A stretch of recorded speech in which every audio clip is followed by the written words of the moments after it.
membahas mengapa perlawanan rakyat Indonesia terhadap kolonial Belanda setelah abad ke-19. Perlawanan pertama adalah perlawanan Patimura di Maluku pada tahun 1817. Penyebabnya yaitu Belanda kembali menerapkan kerja paksa, penyerahan wajib, dan merekrut para pemuda Maluku menjadi tentara. Patimura memimpin rakyat membuat benteng Bürsten. Namun, Belanda mengirim pasukan besar hingga Patimura tertangkap dan dihukum mati. Perang Diponegoro terjadi pada tahun 1825 sampai 1830. Penyebabnya antara lain pajak yang memberatkan rakyat, campur tangan Belanda dengan Keraton Yogyakarta, dan pembangunan jalan yang melewati makam leluhur Diponegoro. Diponegoro menggunakan strategi perang gerilya. Belanda kemudian membalas dengan strategi benteng Stelsel. Akhirnya Diponegoro ditangkap saat perundingan di Magelang dan diasingkan hingga wafat di Makassar. Perang Padi. Perang Padi terjadi di Sumatera Barat pada tahun 1821 sampai 1837.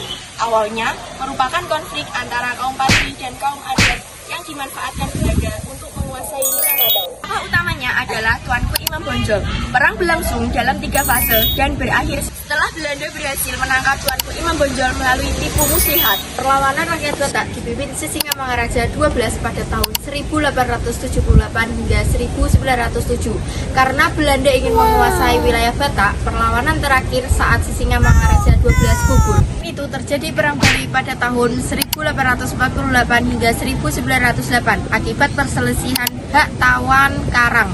Rakyat Bali melakukan puputan, yaitu berjuang hingga akhir walaupun akhirnya Belanda berhasil menguasai Bali.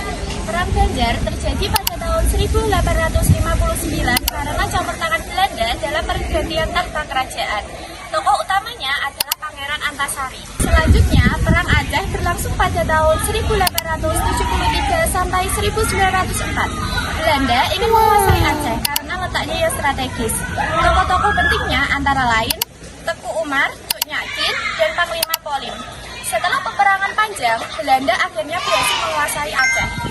Menutup dari berbagai perlawanan tersebut, kita dapat melihat bahwa rakyat Indonesia memiliki semangat juang yang tinggi dan mempertahankan tanah air meskipun banyak perlawanan berakhir dengan kekalahan. Perjuangan para pahlawan menjadi inspirasi bagi lainnya. Semangat persatuan dan perjuangan menuju kemerdekaan Indonesia.